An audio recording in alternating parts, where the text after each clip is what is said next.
The information provided on this podcast is intended for general informational and educational purposes only. It is not intended as a substitute for professional medical advice, diagnosis, or treatment.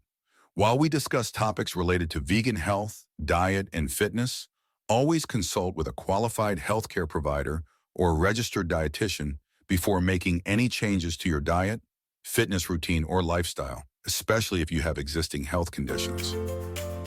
Welcome to Good Vegan Meal, the podcast for lifelong vegans, people wanting to become vegan, or those interested in vegan living.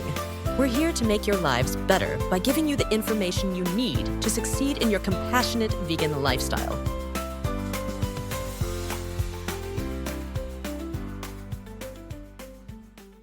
Okay, so you've got the wanderlust, right? That desire for adventure, but then comes that nagging question.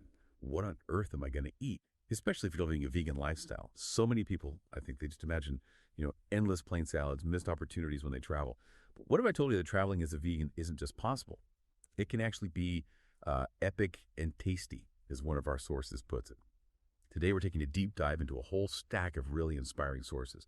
Personal travel stories, expert guides, loads of detailed tips, all curated to be like your ultimate companion for navigating the world as a vegan. Our mission for you today: to prove that far from being a limitation, veganism can actually enhance your travel experience.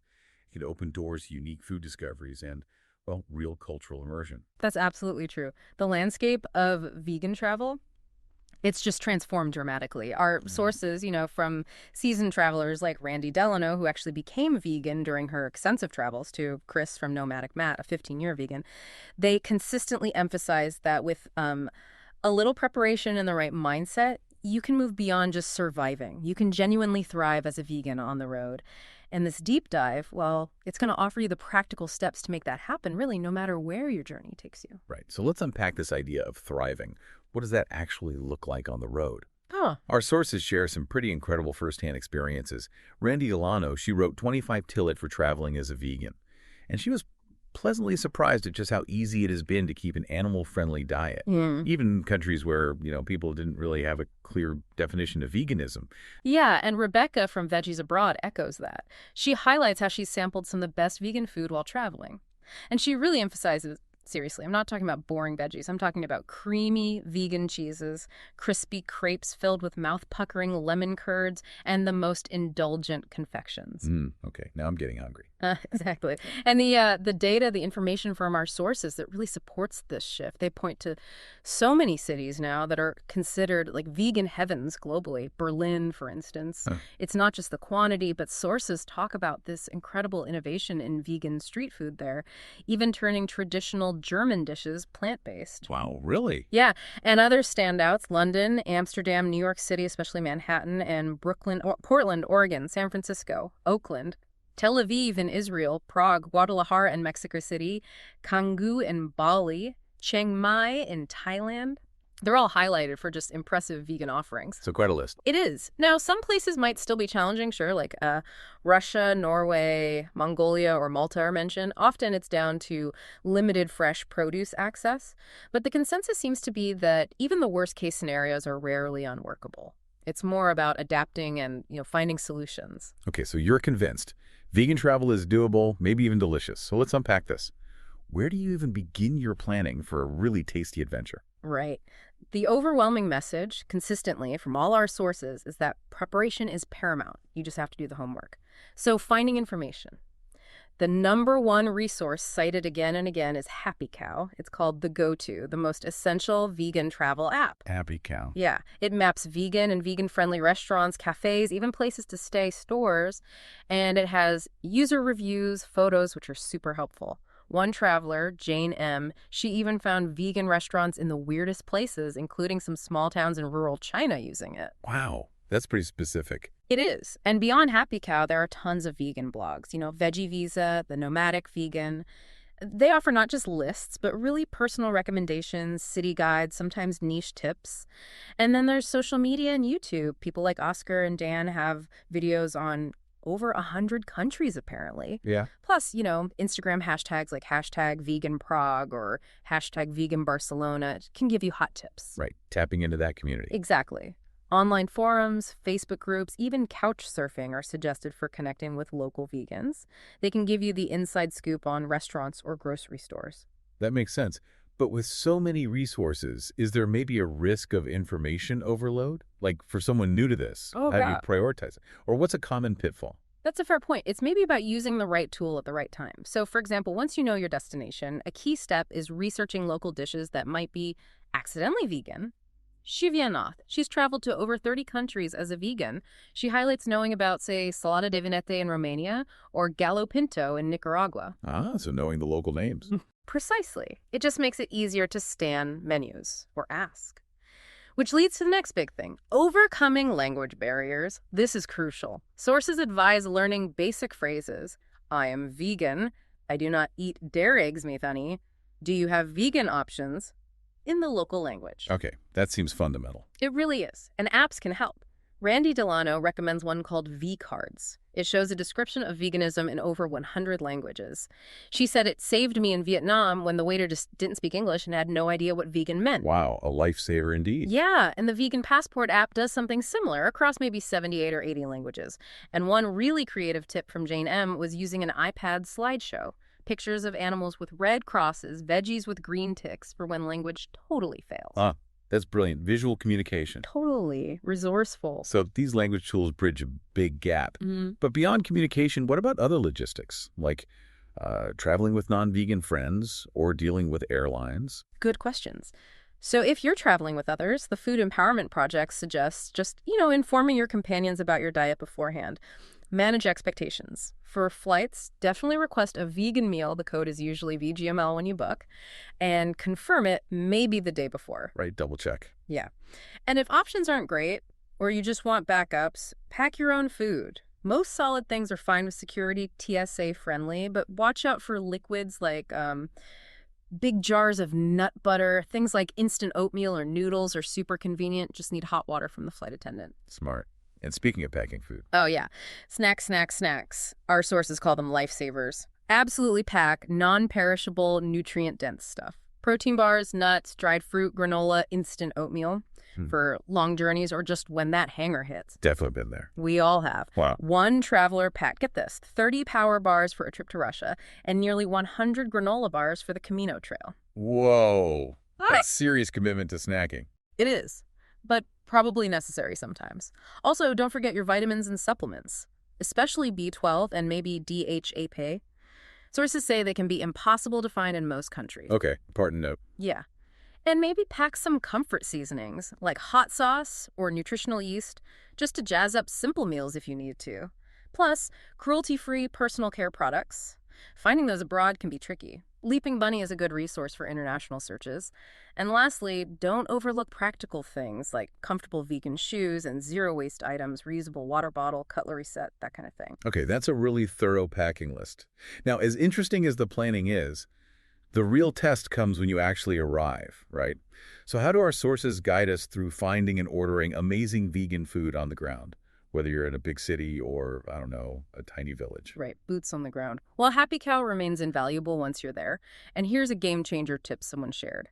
Use Happy Cow first to find neighborhoods with lots of vegan places. Then book your accommodation maybe on booking.com or similar sorting by proximity to those spots. Ah, strategic booking. So you're right in the vegan hub. Exactly. You're mere steps away from the best vegan options. Genius, right. Also, just talking to locals works wonders. Staff at restaurants, hotel, or hostel hosts, they can provide a wealth of information, sometimes even sticky note lists of their favorite vegan-friendly places. Nice. Local intel. Yeah. But what if a fully vegan place isn't an option? Then you need to become, as one source puts it, a crafty orderer. A crafty orderer. I like that. What does it involve? It means explaining your needs clearly, asking about hidden ingredients, butter, cheese, cream, fish sauce sometimes, and suggesting modifications. Could you make that without the cheese, for example? If the menu looks hopeless, opt to create your own meal with side dishes. And yes, sources say it is a good excuse to order French fries. Huh. Always a silver lining. Pretty much. Shivya Nath shared this great story about convincing an Italian guest house owner in Zanzibar to make pesto without Parmesan, and apparently it worked beautifully. That takes some confidence, but clearly worth it. It sounds like mastering that crafty orderer approach is key for flexibility. But what about when, cultural norms clash with your diet? You mentioned Chris from Nomadic. Matt had an experience in Mongolia. Right. That's a tricky area. First, it helps to be aware that many cultures and religions have enjoyed plant-based diets or avoided eating animals for centuries, even if they don't call it veganism. So researching those traditional dishes can help you find things. However, in some cultures, refusing food offered can be seen as disrespectful. Chris's story from Mongolia. It was awkward. He and his partner were offered fermented milk tea, which they discreetly swapped, and then came meat dumplings. He sort of played it cool, apparently spat them into his pocket to dispose of later. Wow, okay. That's improvisation. Extreme improvisation. It really illustrates the need for sensitivity, quick thinking, in challenging spots. And it raises that dilemma. How do you balance being polite and culturally sensitive with your own ethical commitments? Yeah, that's a real tightrope walk. Is there a line you shouldn't cross? Or is improvisation always the answer? And how do you make sure you're still actually experiencing the local food culture, not just hunting down familiar vegan stuff from home? It's definitely a balance. The sources suggest that while improvisation is sometimes needed, real cultural immersion comes from actively expanding your palate. Don't just order the vegan burger you could get at home. Look for unfamiliar vegan dishes that reflect the local cuisine. As one source says, you never know what unfamiliar flavors might end up being your new favorite. It can lead to sensational menu offerings and a much broader appreciation of the staggering diversity of vegan cooking around the world. Okay, embracing the unknown. I like that. So eating out is great, but sometimes, especially on longer trips, maybe you just want a home-cooked meal, right? Or need to save money. So what does this all mean if you want to prepare your own food? What strategies do the sources recommend? Yeah, cooking for yourself is huge. Having access to kitchens on the road makes traveling as a vegan so easy, one source states plainly. It's often the best way to stick to your diet reliably and, like you said, save money. So look for hostels, Airbnbs, maybe short-term apartment rentals. Hotels don't usually have desk kitchens as a general rule. Right. Choose your accommodation wisely if you want to go. Exactly. And for longer-term travel, Randy Delano suggests packing a good kitchen knife because apparently hostels and Airbnbs almost always have terrible, dull knives. I can believe that. Good tip. Yeah. Also, maybe save space for some essential basics.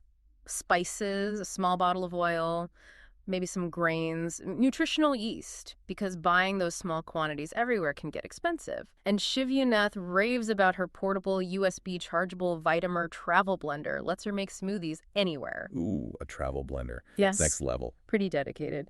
And for getting groceries, farmers markets are highlighted as excellent. You get fresh, diverse, often cheaper local produce, plus you're supporting the local community, and many markets have prepared vegan items too. Yeah, markets are always a great way to connect locally. Totally. Additionally, seek out local vegan grocery stores. Apparently, these are popping up all over the world, offering unique local vegan products you wouldn't find elsewhere. Happy Cow can help find those too. Shivyanath talks about finding amazing, affordable dates, nuts, seeds, herbs, and spices in old Persian bazaars, just exploring local markets. Sounds fantastic. Okay, so we've covered finding food, cooking food. Yeah.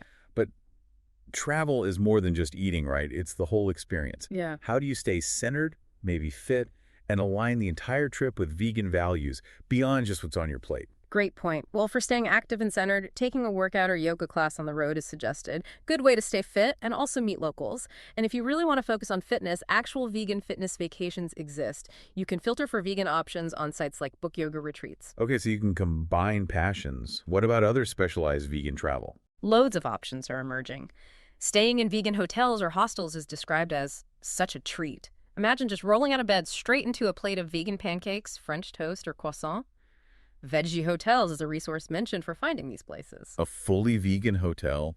Sounds dreamy. Doesn't it?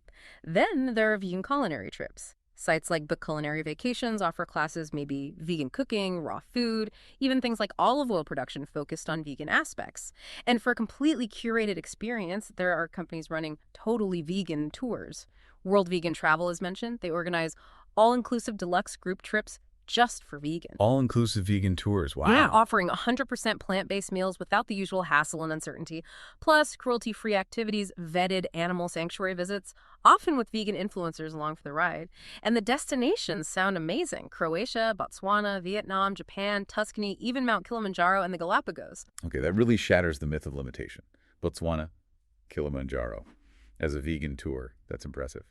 What do you think is driving this growth, allowing for such, luxury and worry-free adventures? And how do you extend that ethical thinking beyond the food? Well, I think it's a combination of rising demand for more conscious, ethical travel generally, coupled with the fact that there are just more established vegan businesses worldwide now to partner with. And yes, extending the ethics. The Food Empowerment Project really encourages travelers to put your ethics into practice beyond just mealtime. That means actively avoiding tourist activities that exploit animals, things like zoos, aquariums, animal riding, animal fights, and instead researching and visiting ethical animal sanctuaries or rescue centers. Right, a crucial dimension for truly aligning your travel with your values. Okay, so despite all this amazing planning, all these resources, sometimes things just go wrong, don't they? What about the mental game, coping when unexpected stuff happens? You're absolutely right. Things can go off the rails. Dietary mishaps happen, like Chris's Mongolian dumpling situation we talked about. Those moments just highlight the need to, well, improvise on the fly. And travelers like Chris are honest about it. They admit your meals will not always be glamorous. Yeah, reality check. Exactly. Especially in countries with fewer options, or if you're on a tight budget, you sometimes will end up having some pretty bland and unexciting meals. That's just, the price of eating on a budget as a vegan, as he puts it, which is where those backup snacks become vital again. Bring on the power bars. Right. But the most crucial point all sources seem to agree on is forgiveness and flexibility. If you do have a slip up along the way, remember to be kind to yourself. Oh.